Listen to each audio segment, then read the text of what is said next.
আসসালামু আলাইকুম। আমি আজকে আপনাদের ভাড়া আদায় অ্যাপ কীভাবে ব্যবহার করতে হয় সেটা দেখাবো। প্লে স্টোর থেকে ইনস্টল করে আমরা অ্যাপ ওপেন করব। এখানে আমরা দুইটা অপশন দেখতে পারবো, একটা হচ্ছে লগ ইন, ওটিপি দিয়ে লগ ইন করুন, এবং আরেকটা হচ্ছে পাসওয়ার্ড দিয়ে log in.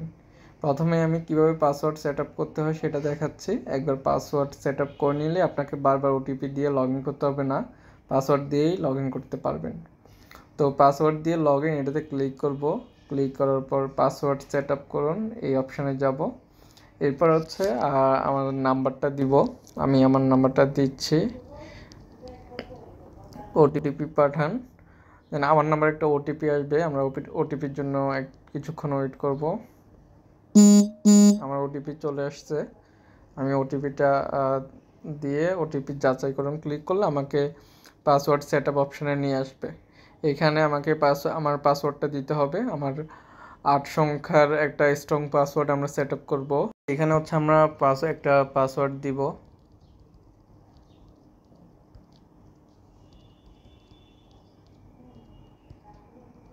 Password set up, আমাদের পাসওয়ার্ড সেট আপ হয়ে গেছে। এরপর হচ্ছে আমরা পাসওয়ার্ড দিয়ে লগ ইন করতে পারবো, বাট আমি হচ্ছে আরেকটা অপশন দেখাবো যে ওটিপি দিয়ে লগ ইন করুন। তো ওটিপি দিয়ে লগ ইন করুন, আপনাকে আগের মতোই শুধু আপনার নাম্বারটা দিতে হবে। 42541।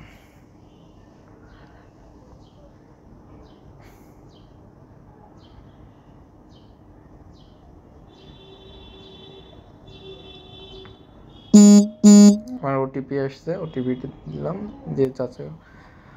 ওকে, তো আমাদেরকেও হচ্ছে যে আমাদের লগ ইন সম্পূর্ণ হয়েছে এবং হচ্ছে আমাদের হোম পেজে নিয়ে আসছে। এখানে অনেকগুলো অপশন দেখতে পারবেন, আমি স্টেপ বাই স্টেপ দেখাবো কীভাবে সব কিছু সেট আপ করবেন। প্রথমে আমি স্টেপগুলো বলছি, এরপর প্রত্যেকটা স্টেপ ডিটেলসে দেখাবো। আমাদের প্রথম স্টেপ হচ্ছে আমাদের সব ভাড়াটিয়াদের তথ্য যুক্ত করতে হবে। এরপর সবগুলো রুম অ্যাড করতে হবে এবং কোন রুমে কোন ভাড়াটিয়া আছেন সেটা সিলেক্ট করে নিতে হবে। এরপর তৃতীয় ধাপে আমরা বিল তৈরি করব। বিল তৈরি করার পর কোনো ভাড়াটিয়া পেমেন্ট সম্পন্ন করলে আমরা তার পেমেন্ট স্ট্যাটাসটা আপডেট করে দেব। তো প্রথমে আমি ভাড়াটিয়ার তালিকা, এটাতে গিয়ে আমি ভাড়াটিয়া যুক্ত করব। আমি ভাড়াটিয়ার তালিকাতে যাচ্ছি। এখন পর্যন্ত আমার কোনো ভাড়াটিয়া নাই, আমি নতুন ভাড়াটিয়া যুক্ত করব। এখানে প্রথমে ভাড়াটিয়ার নাম দিব, ভাড়াটিয়ার এনআইডি দিব, ভাড়াটিয়ার নাম্বার দিব,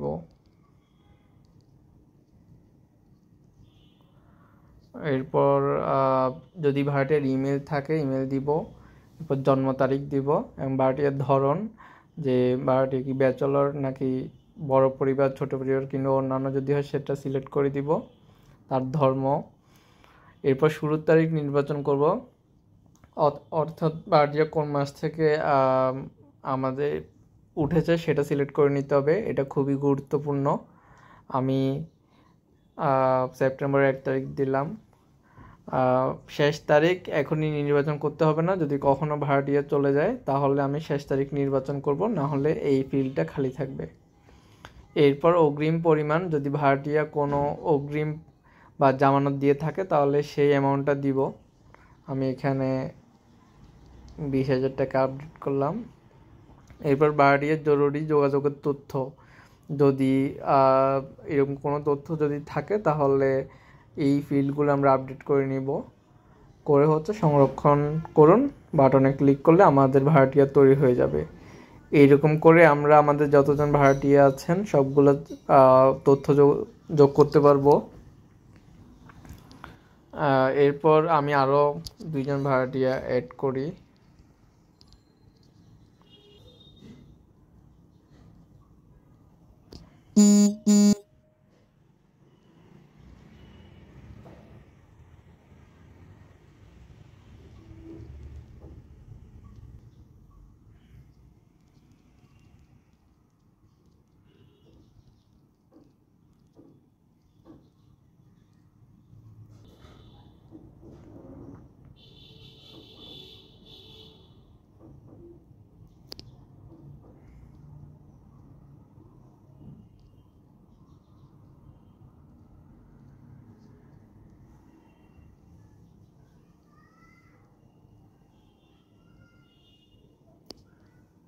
সংরক্ষণ করুন। আমরা 3 জন ভাড়াটিয়া অ্যাড করে নিলাম। অ্যাড করার পর আমরা ফ্ল্যাটের তালিকা যুক্ত করব। আমরা ফ্ল্যাটের তালিকাতে যাব, নতুন ঘর বা ফ্ল্যাট এটি অপশনে ক্লিক করব। করে হচ্ছে যে ফ্ল্যাটের নাম দিব একটা 1। এরপর ওটার ফ্ল্যাটের ভাড়া কত সেটা অ্যাড করব। ফ্ল্যাটের যে অন্যান্য তথ্য যেমন কক্ষ সংখ্যা কত, বারান্দার সংখ্যা, এগুলো যুক্ত করব। এরপর বর্তমানে ফ্ল্যাটের অবস্থা যে অকুপাইড, অর্থাৎ আমার কোনো ভাড়াটিয়া ওই ফ্ল্যাটে আছে বা ফ্ল্যাটটা, এরপর যদি ভাড়াটিয়া না থাকে, খালি অবস্থায় থাকে তাহলে ব্যাকএন্ড, আর না হলে বা এই কোনো ফ্ল্যাট যদি ইউজ না হয় যে অ্যাবান্ডেন্ড অবস্থায়, তাহলে লাস্টের অপশানটা সিলেক্ট করে দিব। যেহেতু আমার ভাড়াটিয়া আছে আমি অকুপাইড অপশান সিলেক্ট করলাম। করার পর কোন ভাড়াটিয়া আছেন সেটা আমি এখানে আমার সব ভাড়াটিয়ার লিস্টটা চলে আসবে। এইখান থেকে ভাড়াটিয়ার নামগুলো দিব। আমার ফ্ল্যাট 1-এ আমার ভাড়াটিয়া 1 উনি আছেন। এবার আমার একটা ইলেকট্রিসিটি নাম্বার যদি থাকে তাহলে দিয়ে নিব। এরপর সংরক্ষণ বাটনে ক্লিক করলে আমার ফ্ল্যাটটা যুক্ত হয়ে যাবে। এরকম করে আমার বাকি ফ্ল্যাটগুলো আমি অ্যাড করে নিব।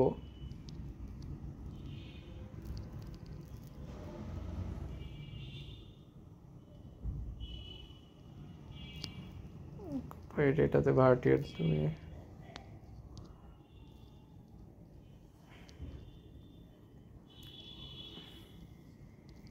ফ্ল্যাট 3,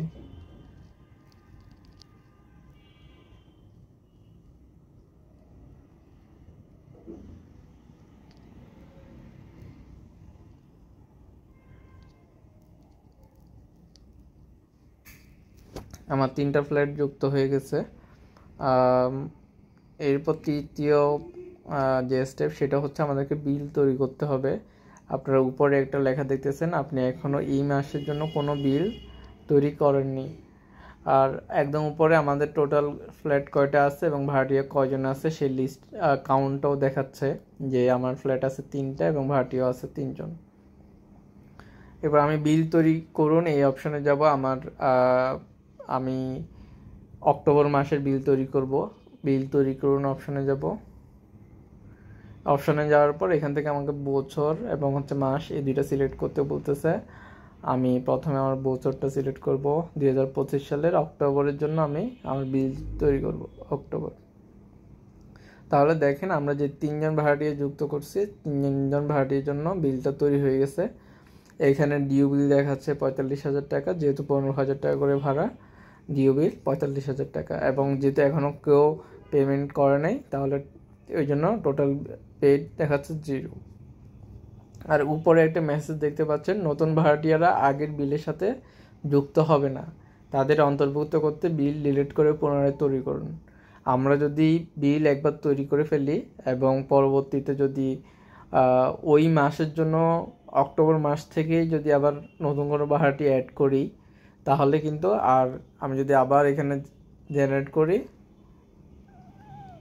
তাহলে কিন্তু এই নতুন ভাড়াটিয়া কিন্তু এখানে আসবে না।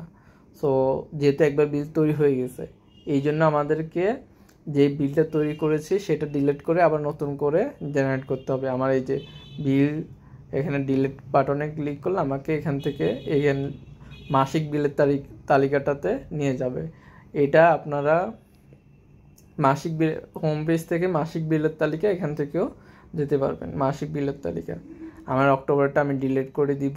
যদি কোনো কারণে আমার বিল তৈরির পরে আবার রুম বা ভাড়াটিয়ার কোনো ইনফরমেশান আপডেট হয় তাহলে সেই ক্ষেত্রে এটা করবেন, অন্যথায় এটা করবেন না।